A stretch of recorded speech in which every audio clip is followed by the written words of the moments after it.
So, I was at Walmart not too long ago doing errands, and Walmart's a terrible place, by the way. There's just absolutely nothing good at Walmart, at least whenever I go.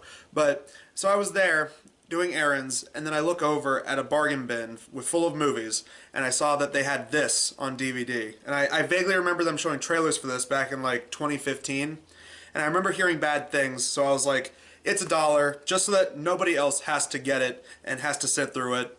Sure, yeah, I'll take it off their hands. And it just sat on the shelf. A bunch of weeks go by. This was like November of last year, and so it's just sitting on my shelf doing nothing. And then eventually I was looking for movies to review, and I was like, oh yeah, I completely forgot I had this. And yeah, it's not very good. Walmart bargain bins, where it's not nothing but quality, it's nothing of quality. My life is ruined. Because after 30 days, I'm going to prison. It's not as bad as I've heard, is it? Hell yeah, it's bad. Teach me how to survive in prison the way you did. Tell me how you know I went to prison. Given your low economic status. Wait, what? Your perceived lack of college education. Okay. Statistically, you definitely went to prison. I'll see you tomorrow, convict. Hello? You ready, white boy? Pepper spray, bitch! Prison school is in session. I'm learning so much. This is exactly what I need. We do this, we do it hard. I can get hard. As your incarceration expert, this is my job to prepare you. We are about to simulate a prison riot. You got a roll, Mayo. Who's Mayo? It's my gang name. It's short for mayonnaise.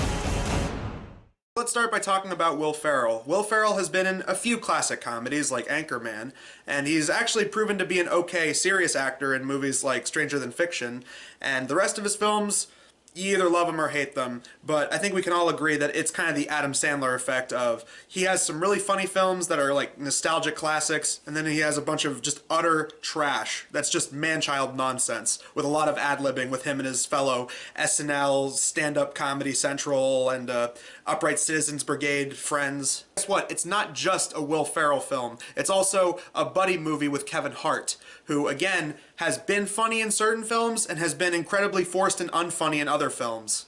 When millionaire hedge fund manager James, played by Will Ferrell, is nailed for fraud and bound for San Quentin, the judge gives him 30 days to get his affairs in order. Desperate, he turns to Darnell, played by Kevin Hart, to prep him for life behind bars. One of those movies where it feels like Will Ferrell's not even really trying. It just is, it's Will Ferrell just being himself, and in this case, his character is a hedge fund manager who eventually gets screwed over, and he's about to go to prison in about 30 days. And so the whole premise of the movie is that he goes to Kevin Hart, who is an employee of his, and he says, hey, can you teach me how to survive in prison? Because Kevin Hart makes up a lie saying that he's been to prison, and that way he can get some kind of money out of Will Ferrell because he really needs the money to help upgrade his family from a really crappy house and get his daughter out of a really dangerous school. And so from there, the rest of the movie consists of, I guess, attempts at social commentary that are just really, really awkward and, most importantly, not very funny. The entire first half of this film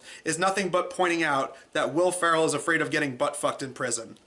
That is the whole first half of the movie. And really, the whole plot of this movie feels like it's just kind of a loose way to connect a bunch of vignettes together. Because that's really the first 2/3 of this movie, is just a bunch of vignettes of Kevin Hart teaching Will Ferrell, this is what you gotta do to survive in prison. You gotta go up to those random buff dudes on the street and try to pick a fight. And you gotta learn how to fight. And you gotta learn how to make shivs. And you gotta learn how to shit talk while in the prison yard and all that kind of thing. And it's just like a bunch of excuses for them to just banter off of one another, and some of it feels like it's ad-lib, like a lot of these kind of movies. So to the movie's credit, it feels like there was a little less ad-libbing than some other Will Ferrell and Friends movies, where it's just like, okay, we don't have much of a script here, just kind of improvise, do your own thing, and we'll figure it out in editing.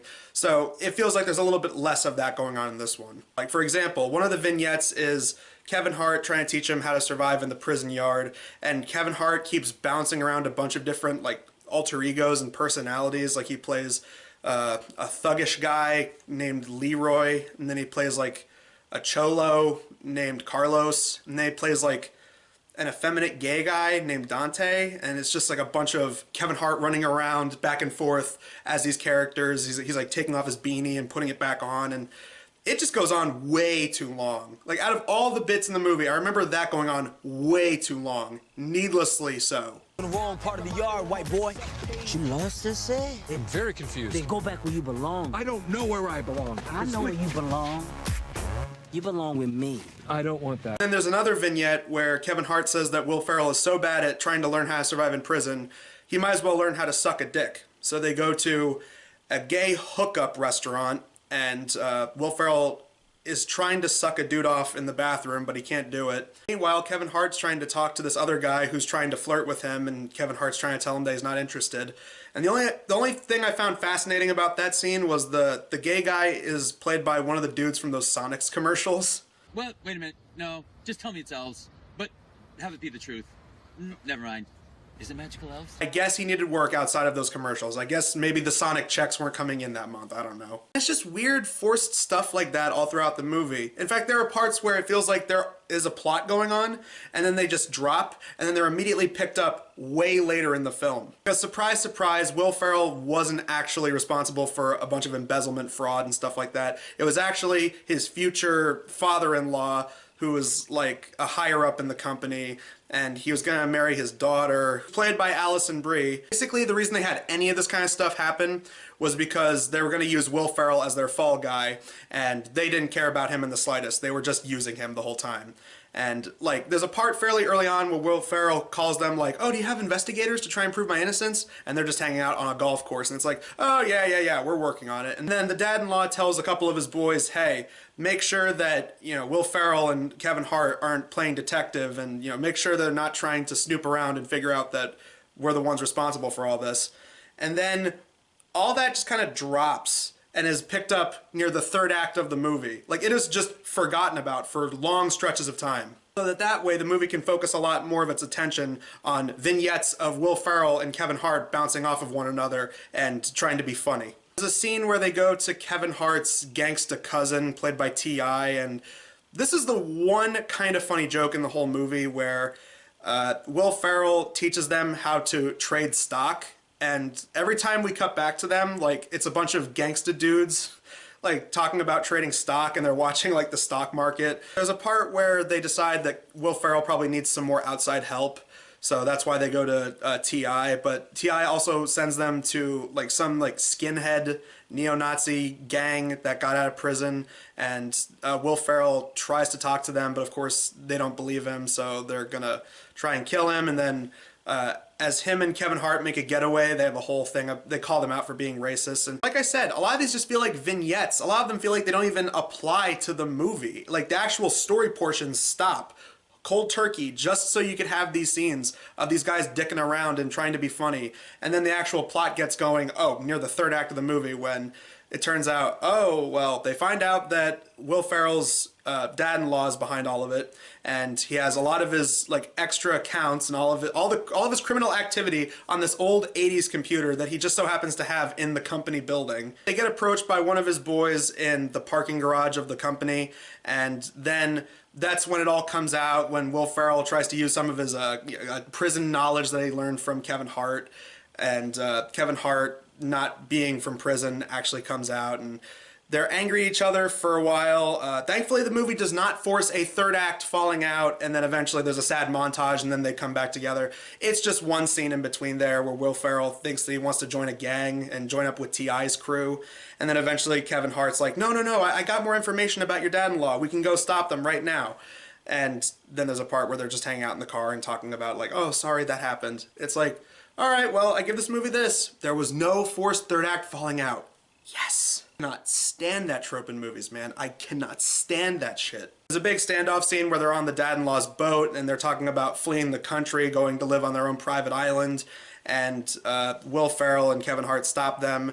They give the information to the cops. What ends up happening is Will Ferrell actually does do 6 months in prison because he had an unlicensed gun on him that he got from T.I.'s crew. But he at least got out better than the dad-in-law and his boys because, they went to prison and they probably got fucked up really bad.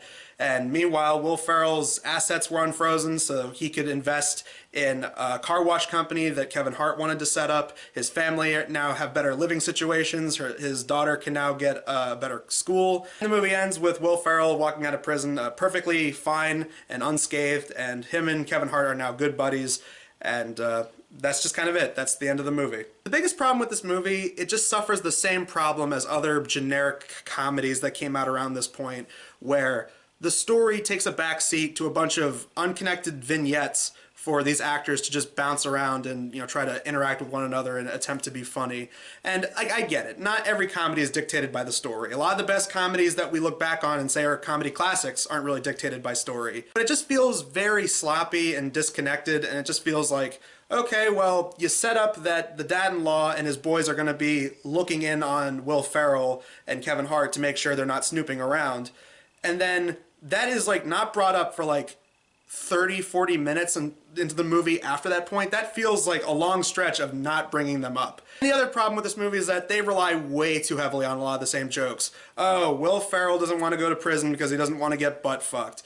Or one joke that's really unfunny is Will Ferrell not knowing how to curse properly. There's a bunch of times where he just like needlessly drops the F-bomb just for the sake of dropping the F-bomb. And me personally, that is like the R-rated movie equivalent of a kid's movie having stupid fart jokes just for the sake of an easy laugh. You gotta have context. You gotta have the cuss words mean something, you know? Is this one of the worst comedies I've ever sat through? No, not for this show, not in my entire life. This is not one of the worst comedies ever. It's just that it's one of those really bland, forgettable, generic comedies that just feels like it was put out just because, oh, well, the two actors are really popular right now, so put them together in a buddy movie, and, oh, people will want to see it because, oh, people think those guys are so funny on their own. You put them together, it's probably going to be gold. No, that's not always the case.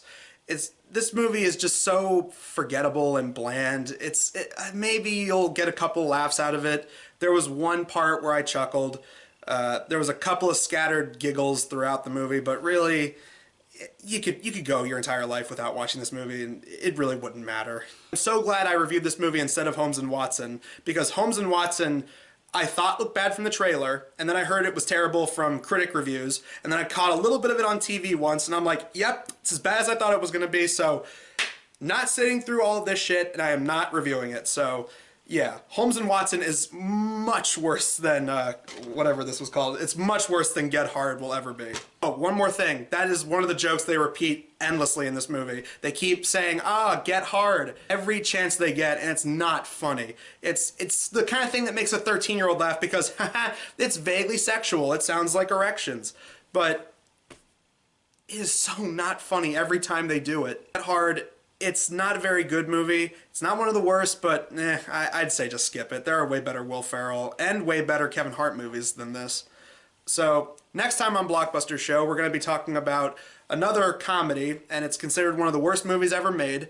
And it was supposed to be the big magnum opus for Canadian anti-comedian Tom Green. We're talking about Freddy Got Fingered. Not looking forward to that. Some rap names for ourselves. Okay. What would your rap names be? Mine would be Big Chungus. All right.